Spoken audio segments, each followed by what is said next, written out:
When we go out to eat, we never agree on where to go. I want burgers! Pizza. Tacos it is. The one thing we do agree on is we all want unlimited high-speed data. That's why we switched to Metro PCS. Stop by Metro PCS with the whole family and get 4 lines with unlimited LTE data for just $100, period. Metro PCS. Wireless. Figured out. Coverage not available in some areas. Offers require porting of number not currently active on T-Mobile network. During congestion, the fraction of customers using more than 35 gigs per month may notice reduced speeds. Video streams at up to 40p. No tethering. See store for details and terms and conditions.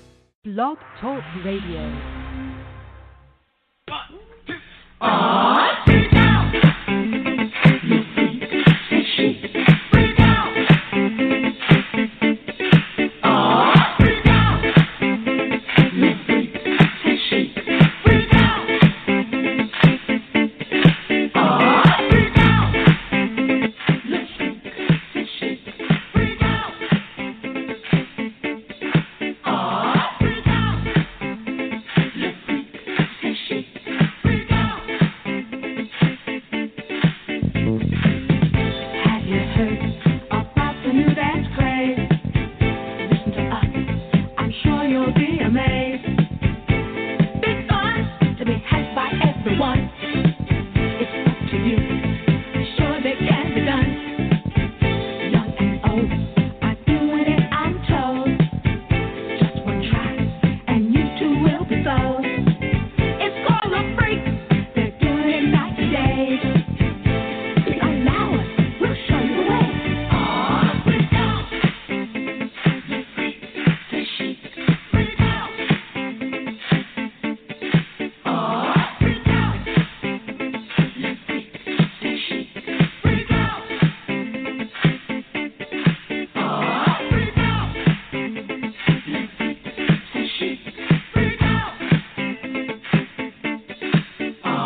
evening, ladies and gentlemen. It is Saturday night here at Off the Chain. I'm your host, Yvonne Mason, and that's one of my favorite all-time songs. And yes, maybe it dates me, but La Freak has always been one of those songs that just makes you want to get up and dance or do strange things. And it sort of fits with my guest tonight because she is an author, and the books she writes are a little freaky, but in a good way.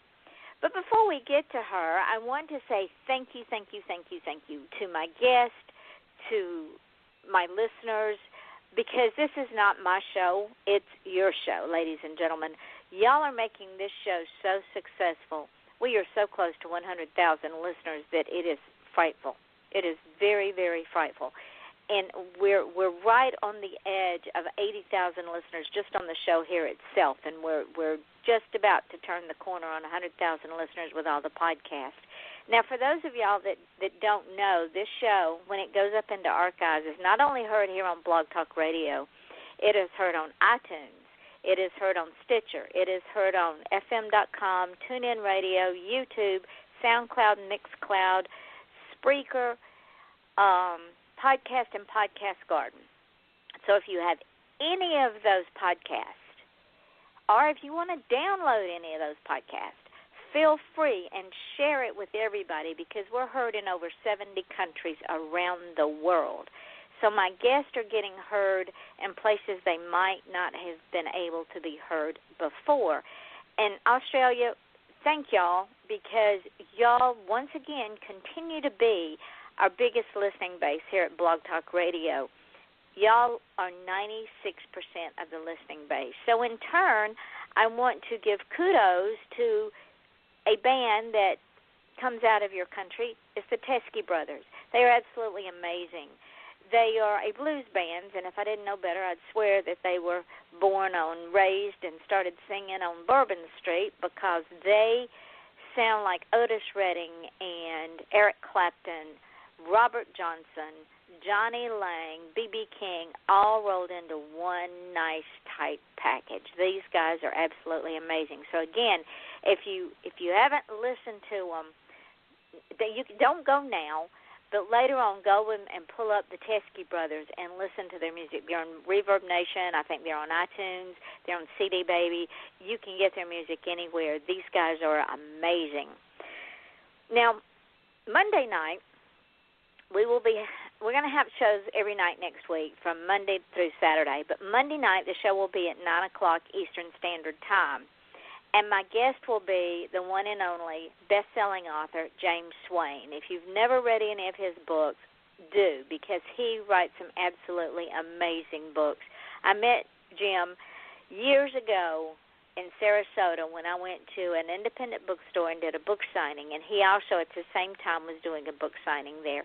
And he and I talked for a long time. It was right after I published my first true crime, Silent Scream, and he is just a sweet, sweet man, and he has generously agreed to come and sit down with us for an hour on Monday night at 9 o'clock here on Blog Talk Radio. So join us for that. I'll mention it again before we leave the show tonight.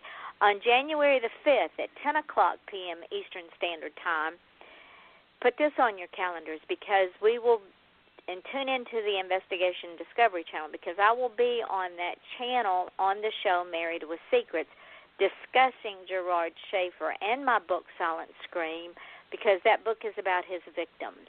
He was Florida's first serial killer way before Bundy, way before Danny Rollin, and he killed between 1969 and 1972, and he killed between 9 and 35 young women. And he was a cop. He was a deputy sheriff for Martin County, which is the next county down from us, and nobody knew what he was doing until two girls got away. Not even his wife. Nobody knew it. So mark that down on your calendars for January the 5th at 10 o'clock Eastern Standard Time. And if you want to know more about him before you watch the show, go and pick up the book Silent Scream under my name, Yvonne Mason. Now, enough of self-pimping. Tonight's show is I've waited a minute to get this beautiful lady on my show because she is a fairly new author.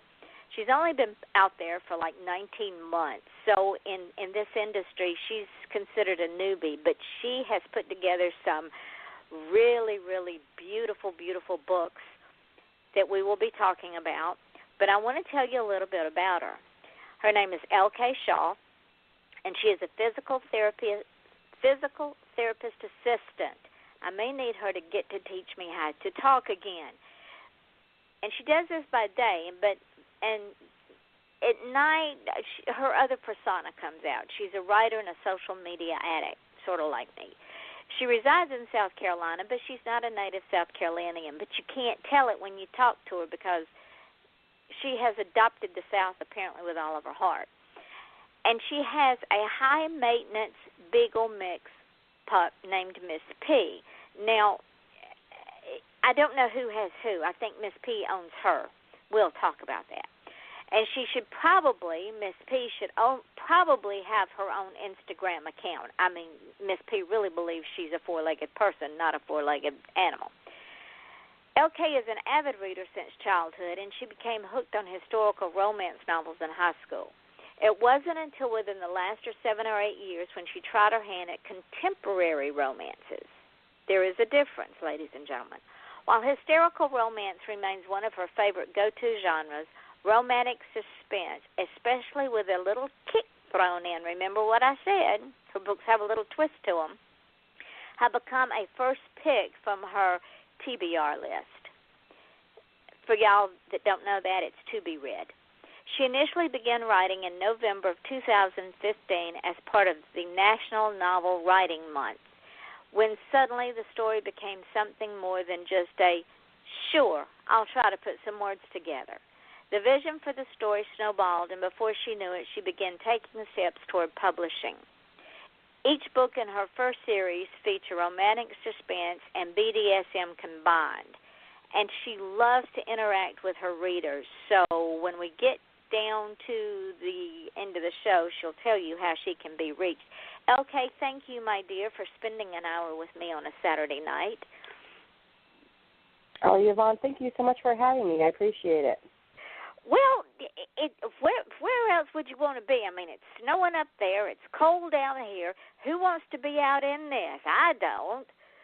This is true. It's the nights you want to just sit in your house by a fire drinking some hot cocoa. Exactly. Or talking on the phone to us and having a nice chat just between two friends and 100,000 other close friends. Close of course. I mean, what else? What else is it, right? Now, how in the world? I mean, you're a PTA during the day. You write at night.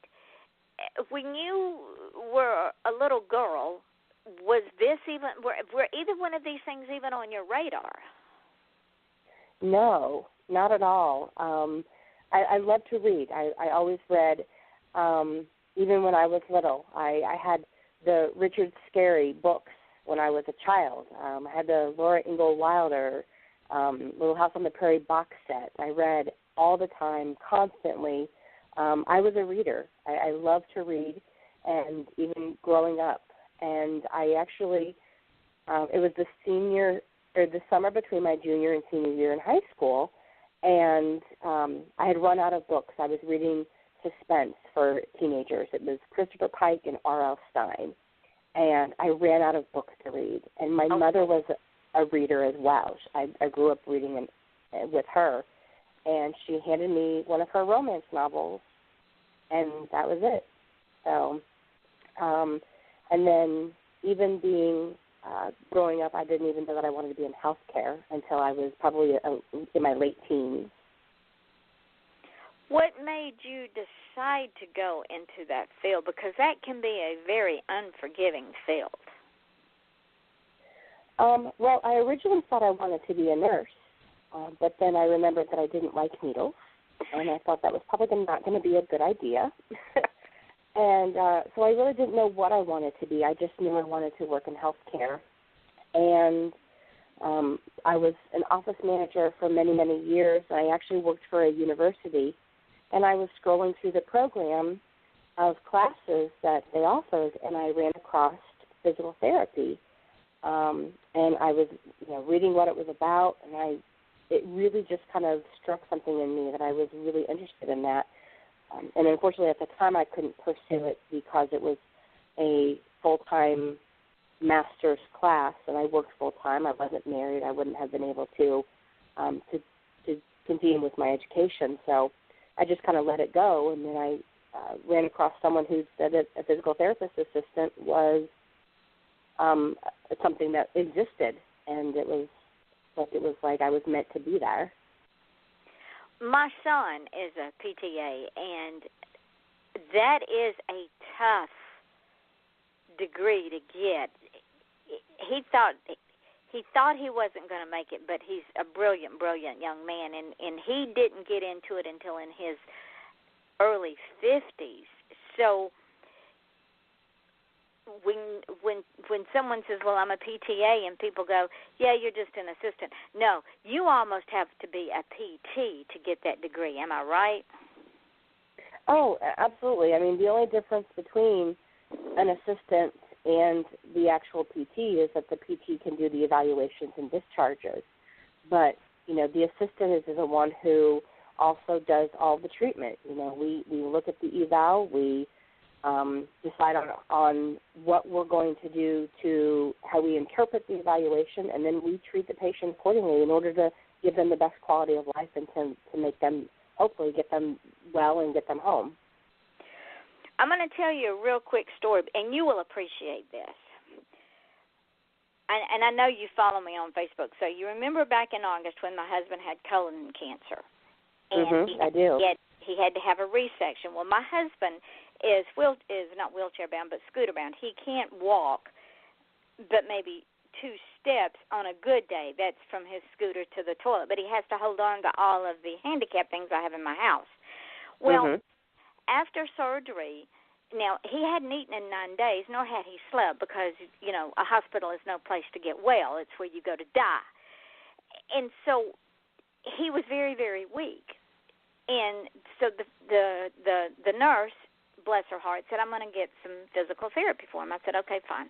So she sends a PT up to the room, and he says, Jack, show me what you can do. Well, my husband, you know, at that point, he couldn't stand up at all because he didn't have his scooter, and his scooter is like a walker to him. That's how he uses it. I mean, he depends on his scooter like most people depend on a walker. So he couldn't get up, and he said, well, we're going to do some PT. I said, fine. He says, well, no, we're going to send him across the street to rehab. And I said, no, I don't think so. He said, what do you mean? We're going to admit him over there. I said, no, he's going home with me. He said, Yvonne, you can't handle him. I said, yes, I can. He said, what if he falls? I said, I'll pick him up. Now, I'm 4'11" and weigh 90 pounds. My husband weighs 264. I picked him up before.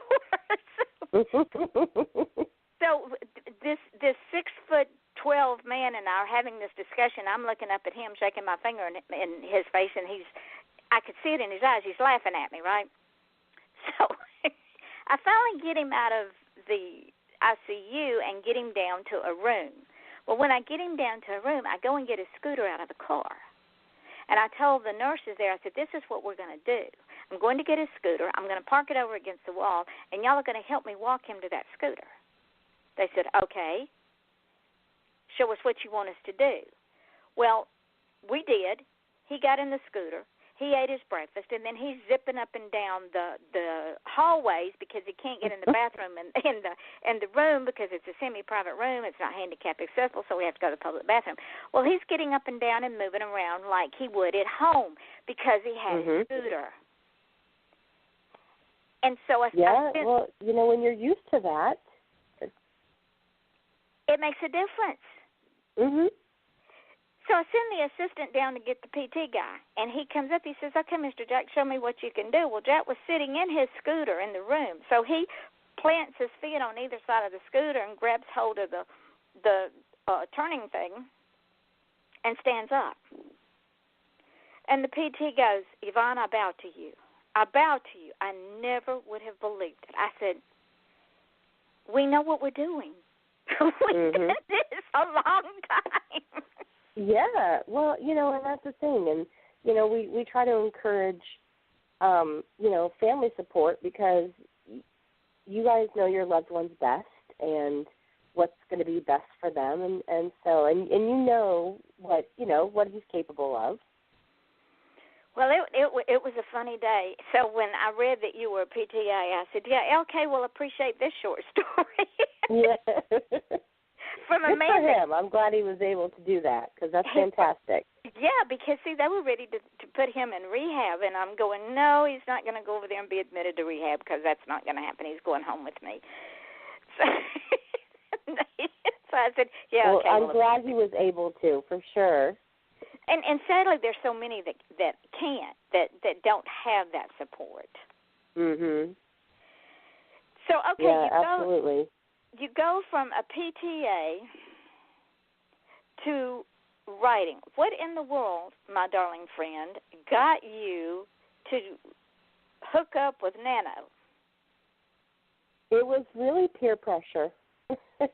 I had several friends ask me, have you ever going to try your hand at writing? And I said, no, I just like to read. I just want to read. And I finally was badgered enough that they just talked me into doing Nano. So I said, all right, I'll try it and just see how many words I can get written down. And I didn't really have a story. I said, well, So I just started putting words on paper, and like I said, it just kind of grew from there. So you're easily influenced by peer pressure, I see. Sadly, yes. Sadly, yes. It doesn't take now. If it's something I really don't want to do, but if it's something I'm kind of on the fence about, then yeah, it's pretty easy to push me over the edge into doing something you want me to do if I'm already kind of on the fence about it. Well, what, aside from being pressured by your peers, was it because you had read romance for so long that you figured, okay, I can do something with this and give it an added kick? Or did it just happen? I honestly probably never considered writing anything but romance. It's what I read. I have probably read, not to date myself, but also I do love the song "La Freak" as well. but probably read in my life probably almost 10,000 books, and probably at least 75% of them have been romances. And so there was really no other thought process that it would not be a romance that I would write. And the added kick, was it something you planned, or was it that muse in your? And ladies and gentlemen, if you don't have voices talking to you when you're a writer, then maybe you're not a writer, because they won't shut up and they tell us what to write. We may set out with a story idea, but they have other ideas, and if we don't write what they want us to write, they shut up and go away, don't they, LK? Oh, definitely. Absolutely. And sometimes what you think you want to write is not what you end up writing. Sometimes new voices enter and say, I need to be heard, and they push the other voices kind of to the back. That is let me tell you, I was doing an interview on this show with my good friend Sherry Rensler, and I was working on a trilogy that takes place in Scotland and in England, and it's in 1888, and it's witches and warlocks and fairies and ghosts and dragons and shapeshifters, and all of a sudden, out of the blue, a book that I had put aside years ago, this voice says, Asha, it's my turn, mes amis. You will write me now. And I'm going, shut up, Lafitte. I'm not writing you now. He says, oh, Cher, yes, you will be writing me now. And he starts the story while I'm doing the interview. And I could not. That sounds about how they are. Yeah. I wanted to smack him. Because and the funny thing is, I'd already started the story. He wanted me to start it, but because it was the way I wanted it to go. But then he says, "Oh no, shit, you're changing it something. It's not going to be that way." So, okay, fine. So yeah, ladies and gentlemen, this is what we put up with as writers. the characters will drive us crazy, and so will our four-legged humans. Let's talk about Miss P for a minute. You've got me intrigued with her.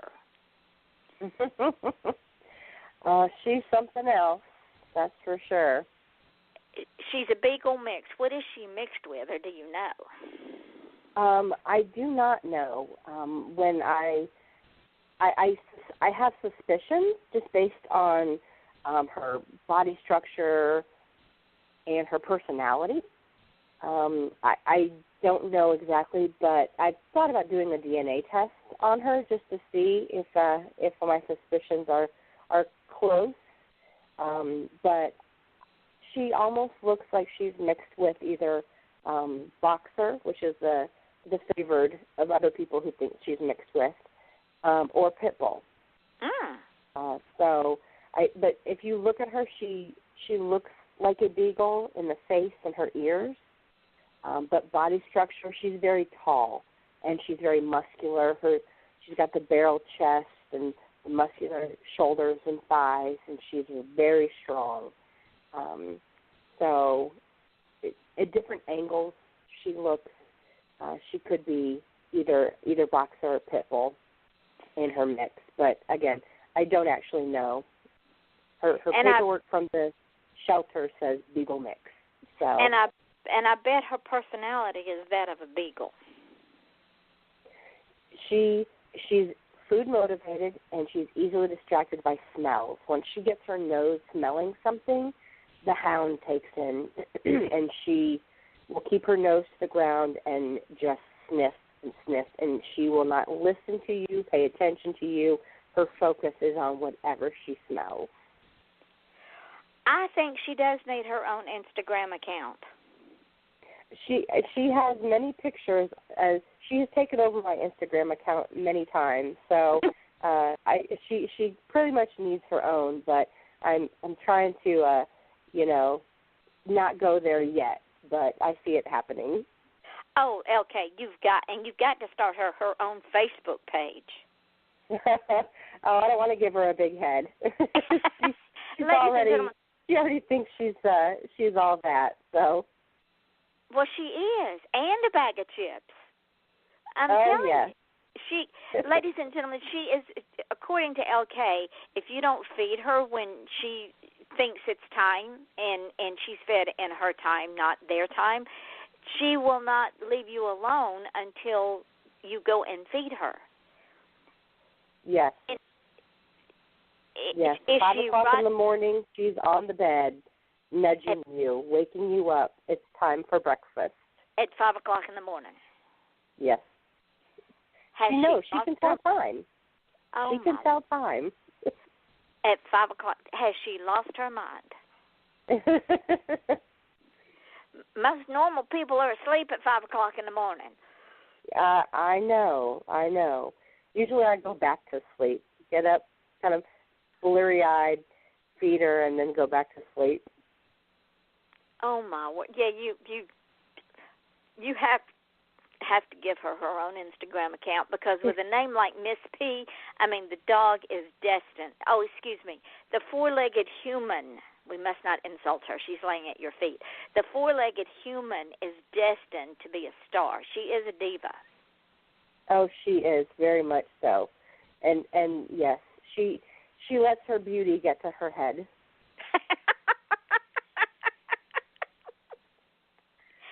But I bet she's also a great protector.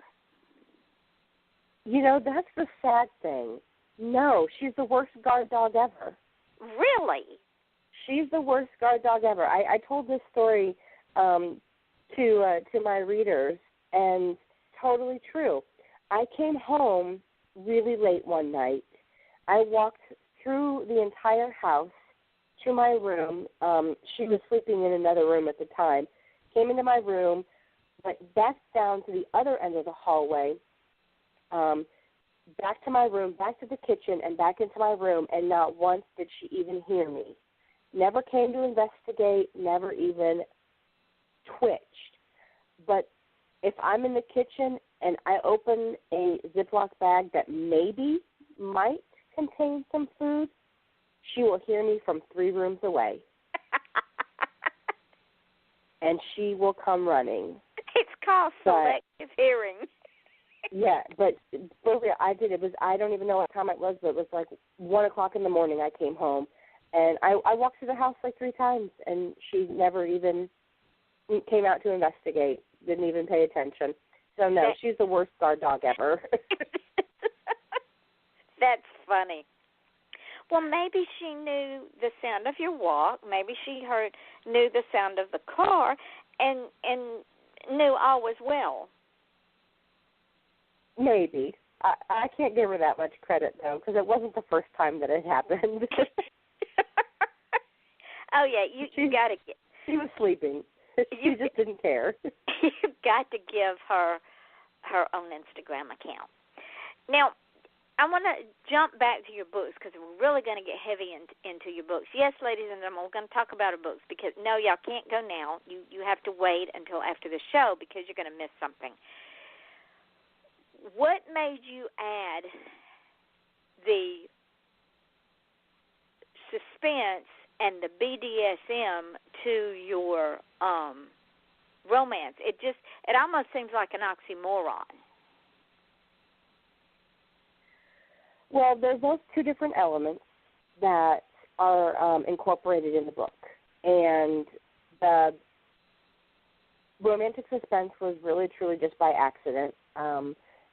I was writing the first book, and which was a BDSM intro. It was a woman who, and why I do BDSM is that's what I like to read, and I'm also interested in the lifestyle. I was kind of exploring it before I moved to South Carolina, and South Carolina, it's a little more reserved down here than where I was previously living, so the community isn't quite the same, but I enjoy. That's what I love to read.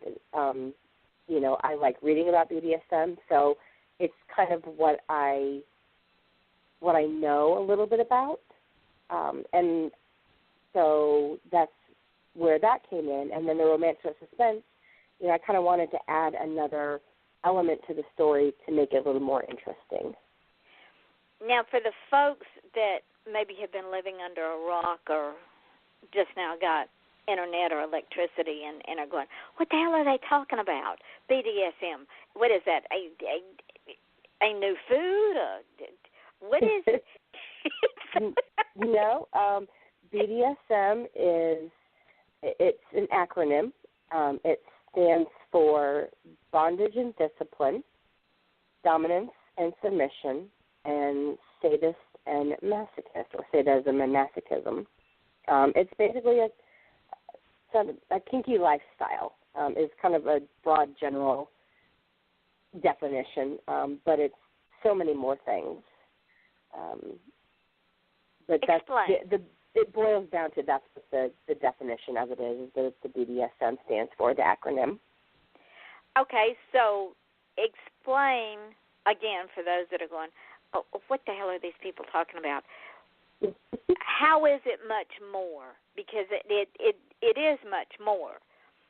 But explain to those that don't understand it how it's much more than the acronym. That's a very deep question. It's not even something that I can even answer in our show, even if we talked about it for the entire hour. There's so many dynamics to BDSM. It's all in how your relationship with your partner and how you want to interpret those letters. You don't have to be all of them. Obviously, you can be into dominance and submission without being into sadism and masochism, which is someone who likes to give pain and someone who likes to receive it. You don't have to be all-inclusive. There are so many different ways that even domination and submission can be portrayed in your relationship. It's really how you interpret it. It's all about communication and trust. With your partner. That's the number one thing is communication. You have to, discuss what it is that you want to try. You can try different things. There's so many aspects to it, and like I said, I couldn't even explain the whole and all of it to you in an hour. Not only do you have to have the communication, but there has to be a high level of trust on both sides in order for it not to go into abuse. Absolutely. Because that can be misinterpreted. Your relationship with someone and how they treat you by other people, and then it can also be where someone doesn't understand your limits or doesn't acknowledge your limits, and that is when it steps into abuse. You negotiate what your limits are before you even engage in any type of a relationship with someone in the BDSM community. You talk about what it is that you will or will not allow. There's a thing called a safe word, so that when you reach a point where you're no longer comfortable or this is not what you want, you say your safe word. And if you're in a trusting relationship, that's where it ends. Everything stops. You absolutely. It's all about trust and communication and talking about what it is that you're willing to do with your partner, and you being able to trust that they're going to not go beyond what it is you've already agreed to. Would it be safe to say, and I know we're getting off track, but that's why we call this Off the Chain, would it be safe to say that in some real-life situations that the level of trust was perceived, however, the level of trust was betrayed, and it spilled over into that abuse situation? I think that's true in any relationship. I mean, it doesn't even have to be. I think people think that BDSM is something to be, reviled and that it is abuse. But in a true relationship, it's not. And that can be the case in any relationship. You trust someone who, out of nowhere, even if you're not even in a BDSM relationship, if there's someone that you trust who all of a sudden, slaps you across the face, that's abuse. And, so I think that you can't, you can't say that, I think BDSM is very misunderstood.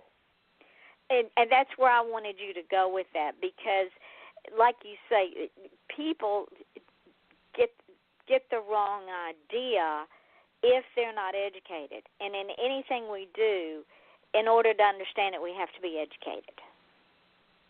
Right, and I think people are, in general, and I don't want to stereotype or, pigeonhole people, but I think, a lot of times we're afraid of things that we don't understand. Yeah. And if we don't understand them, and some people are, maybe they don't want to understand. So, they stereotype, and, they don't really understand the dynamic between two people. And, again, it's between two people. What they choose to do, that's their choice. That's how they want to live their life, and there's nothing wrong with it if they both agree that this is what they want to do. Within the parameters of the trust and the communication. Absolutely, right, absolutely. I said that's what negotiations and contracts and safe words are. But it is all about communication and trust, for sure. There's a lot of trust in that type of relationship. Now, ladies and gentlemen, I want her covers on her books they are killer covers, I'm telling you. Ladies, if you're into hot men, oh my goodness, they will make you drool, because they are absolutely amazing.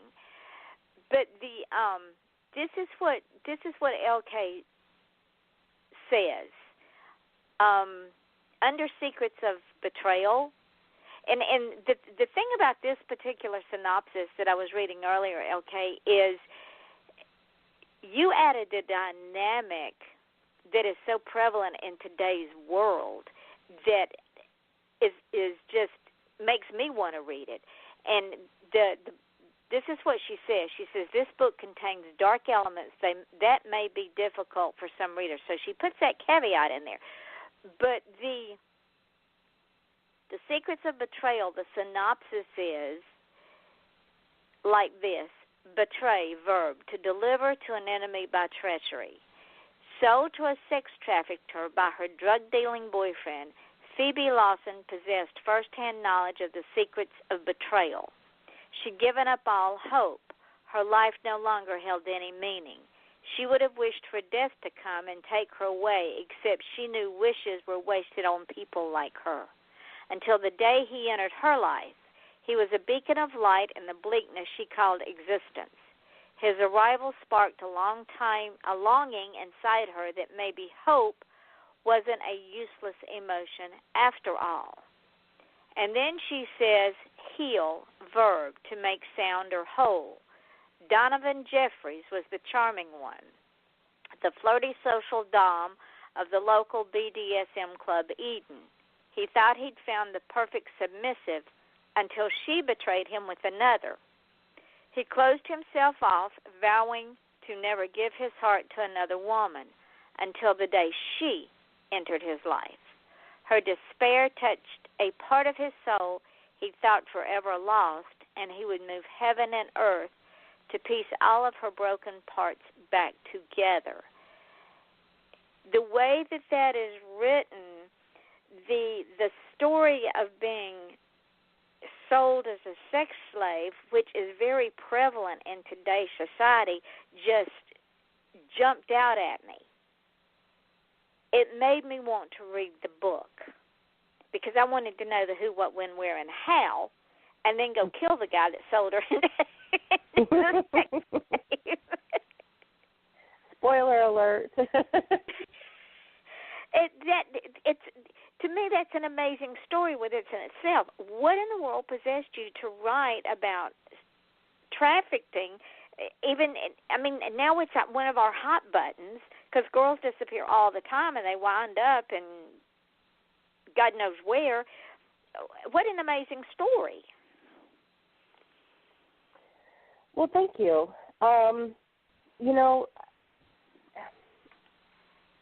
Sometimes I don't know where the ideas come from. They just kind of pop into my head. And I actually had finished the series. All the books are standalone. They don't actually, you can read them alone. But the book before Secrets of Betrayal, I don't plot. I'm a pantser, which means I write by the seat of my pants. Mm-hmm. And so I came up with this plot twist at the end of the last story because it had to do with the previous story's heroine's father and, kind of the criminal activity that he was involved in. And then it was kind of, well, what if I did this? And what if she was this? And so, but it percolated for a while because I actually wrote a novella in between those two books. So I didn't really have it all kind of played out in my head. But the thought kind of popped into my head as I was writing the book before it. And I just thought that it would be because it is such a hot button right now, and I thought it would make for a really interesting storyline where you have someone who has been, in this horrific environment and circumstance for so long, and then you have this dominant who,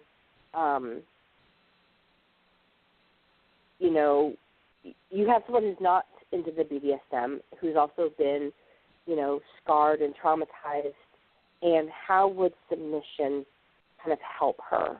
How would it help her gain her control and her strength back? Because some people think that submission is, that you're a doormat, and yet it's actually a very powerful position to be in. And so I thought it would be kind of an interesting twist to use her submission and learning how to be submissive as a way to help her gain that power back that was stripped from her. That really jumped out at me when I was reading it, because I'm thinking, wow. Now, I know you probably had to do some research on trafficking and the slave trade in order to make it believable. Well, I did a little bit. This particular story, the book starts out when she is rescued. So I didn't really delve into a lot of the sex trafficking, because I didn't want to get bogged down with kind of like the details that didn't really, in her particular case, weren't the core of the story. Uh-huh. The core of the story is her healing.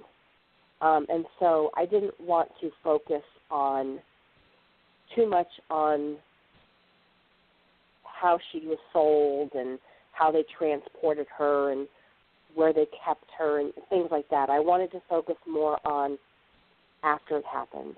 She's been rescued, and her healing and growing and becoming this more empowered woman after she, after everything happened. And so I tried to make it in a way where she was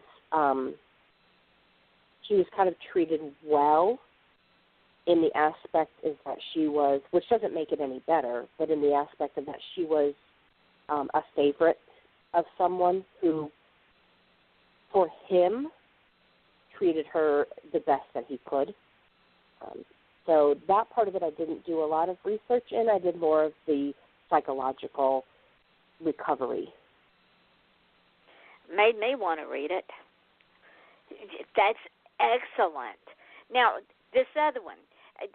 See, ladies and gentlemen, I don't read romance because it's not my shtick, but LK's done got my antennas up now, because it's not just romance. It is romance with a kick.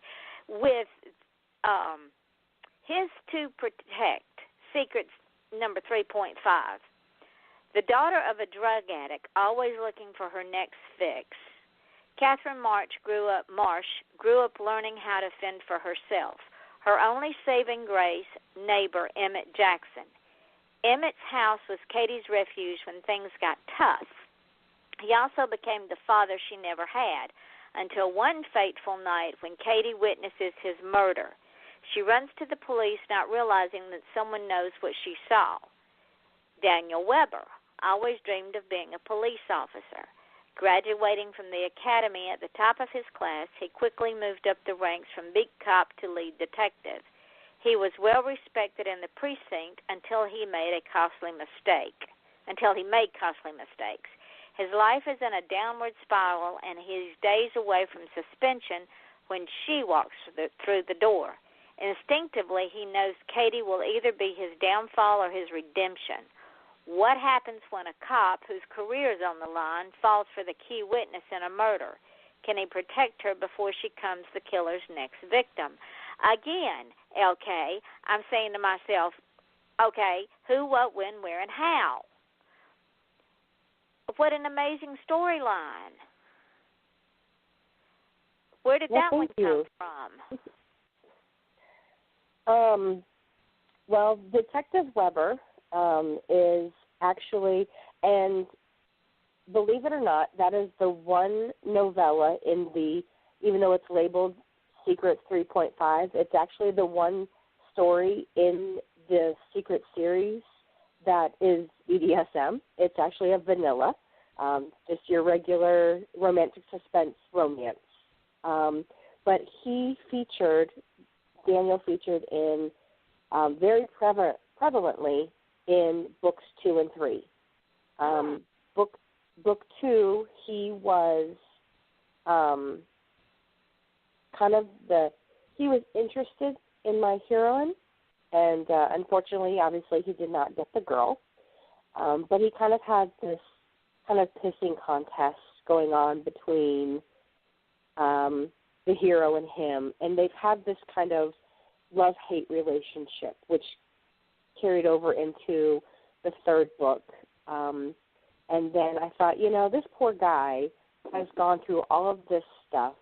He really needs, he didn't get the girl in the 2nd book, so he really needs his own romance and his own woman to fall in love with. And, he's a police officer, and I thought, well, what happens if someone witnesses a murder and she kind of makes him see that things aren't always black and white. There's a little bit of gray, so he kind of toes the line because he's already in trouble. And so he has to kind of toe the line and ride the fence of what he's willing to do to keep her safe. Made me want to read it. Now, you're not going to believe this, but our hour is almost up. Oh, my goodness. Remember at the beginning before we went live, and when you said, how long is this? And I said, it's an hour show, and you go, and I could hear the gasp in your voice, like, what are we going to talk about for an hour? And I said, I'm going to say you're not going to believe this, and you're going to say, what? Well, here we are, full circle. I see that. Oh, my goodness. And the time has just flown right by. We've talked, and we hadn't even covered half of your books. This is true. And the 2 that we've talked about are so interesting. And no, ladies and gentlemen, you cannot go yet. You've got to wait until after the show, because if Miss LK is willing, I want to bring you back in May or so.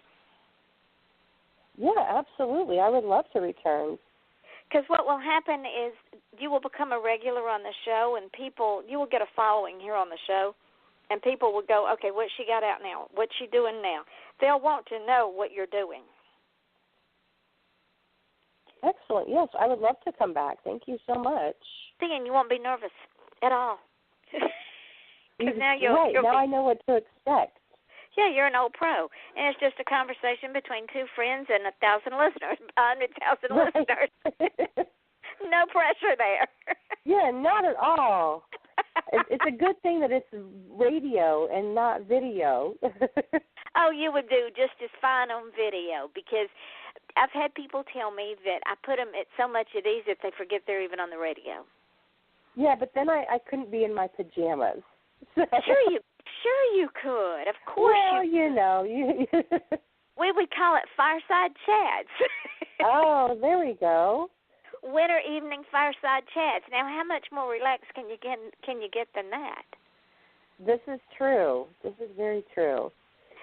So before we run, and when the show goes dark, I don't want you to hang out because I got some things to tell you. But before I tell the audience where you can be found, I want to say thank you so very much for being a guest on the show and spending an hour with me. I loved every minute of it. It is such a hoot to talk to you and bring you back and talk some more shop and find out what Miss P's up to. Oh, Yvonne, it's been a pleasure. Thank you so much for having me. So now tell the folks where you can be found. Well, as my bio says, I'm a social media addict, so I can be found pretty much everywhere. You can find me on Facebook. My Facebook page is LK Shaw Author. You can find me on Twitter. My sign is at LK Shaw _author. I'm on Instagram also at LK Shaw _author. You can follow me on Amazon, and BookBub. And I also have a Facebook group, a reader group, where I do exclusive content. So you get to see all the teasers and excerpts and covers before everybody else does. And that is on Facebook, called the L.K. Shaw's Luscious Ones. Ooh. Yes. And then you can find my website at lkshawauthor.wixsite.com/lkshawauthor. So, see, she's like me, ladies and gentlemen. She is everywhere. So go and check her out. Now, everyone that listens to this show for any length of time knows that there's several things that I say at the end of the show. One of them is don't just feel special, be special, because if you just feel special, then you'll never be special. And the difference between who you are today and who you want to be next week is what you do today.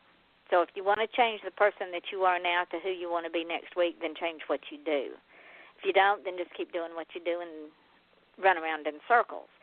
If you want to achieve greatness, ladies and gentlemen, please stop asking permission, because no one will give it to you. You just go out and achieve your greatness. Because if you wait for permission, you're just going to get dragged down into the quagmire of self-defeat, low self-esteem, and no self-confidence. If you have a dream, make it real. I don't care what the naysayers do. Go out there and do it. Doesn't matter what it is. Your smile is your logo. Your personality is your business card. And how you leave others feeling after they have had an experience with you, ladies and gentlemen, that is indeed your trademark. People will forget what you look like. They will forget your name. They will not remember what kind of car you drove or even what you wore. But I can promise you that the way you leave them feeling after having been around you, they will never, ever forget that. They will not even remember what day of the week it was that you made them feel that way. But they will always remember how you made them feel. And if you don't believe me, go out and try it. If you're in the grocery store and you're in the checkout line and the cashier's had a particularly bad day, maybe somebody got up on the wrong side of the bed or had PMS or had a fight with their mate or just is an unhappy person, period, and they yelled at the cashier because I guess she didn't hold her mouth right, you tell that cashier what a beautiful smile she has, and I guarantee you she will never forget that because you will have made her day. So make it a habit to make someone else's day, because not only do you make their day, but you make your own day.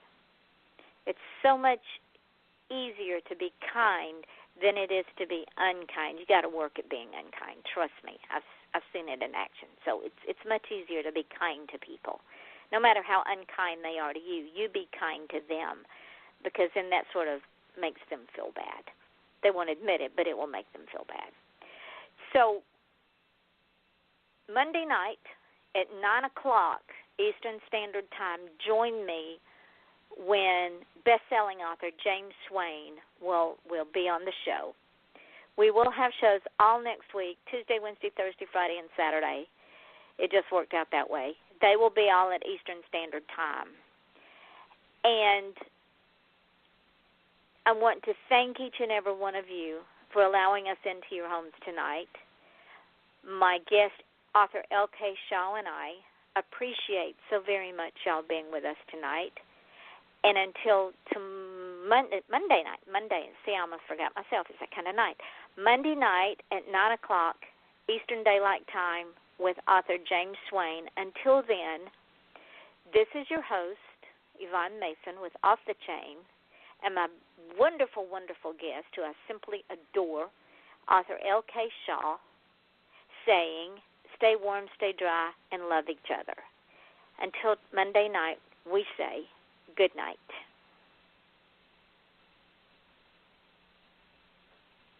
All right, we are off the air, but our conversation is going to show up in the archives. But I wanted to let you know, LK, that when we get off of here and I close down the show and it uploads into the archives, I'm going to take the link and put it on my page, and I'm going to tag you in it. And I want you to take that and put it out everywhere. for people to go listen to at their leisure. Also, tomorrow, I will put it up on podcast.com, Podcast Gardens, Spreaker, SoundCloud, and Mixcloud. And I will tag you in those links as well. That is my gift to you to take and use. Put it on your website, put it on Twitter, put it everywhere. And if you use hashtags, if you noticed when I put it up tonight, I was using hashtags. If your Twitter account is linked to your Facebook account, it will automatically feed over to your Twitter account with those hashtags. Oh, okay, awesome. I don't know if it is or not. I'm not like the greatest with linking things, so I'm not sure if it is or not. But I'll have to look and see. Yeah, go in and look, and then if it isn't, link it. And then when you use the hashtags, what happens is, like, say, somebody is looking for romance. If they do hashtag romance, you're going to pop up. Oh, okay. If you use that as a hashtag. If somebody's looking for LK Shaw and they do hashtag, LK Shaw on Twitter, you're going to pop up. It gives you more exposure. Yeah, okay. I'll have to look and see how I can link them. Yes. And so automatically the show goes up to YouTube, Stitcher, iTunes, FM.com, and TuneIn Radio. And then sometimes when I pull up the show, I find it on other podcasts that I haven't put it on but somebody else has. Oh, wow. So, and I always use the tagline, one of the tags that I use is my authors or my guests, whoever's on my show. So if you go in and you type in your name, you're going to see yourself on Blog Talk Radio, on iTunes, on FM.com, on YouTube, on those 5 sites I told you about, plus maybe some other sites that I haven't even put you up on that somebody else did. Oh, that's very cool. So now, my darling, you're going to be heard all over the place. Ooh, all right. All kinds of exposure. I know. That's great. That's wonderful. That's why we're heard in over 70 countries. That's insane. I love it. Because I'm seeing y'all succeed in places, Sudan, South Africa, Germany, Italy, Japan, New Zealand, of course, Australia, Portugal, Spain, Brazil, Colombia, where else? Zimbabwe. I think we're heard in Zimbabwe, of all places. Russia, wow.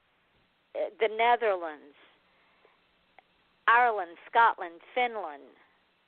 So y'all are getting all kinds of exposure. So when you see an uptick in your books that are international upticks, it's from exposure to this show.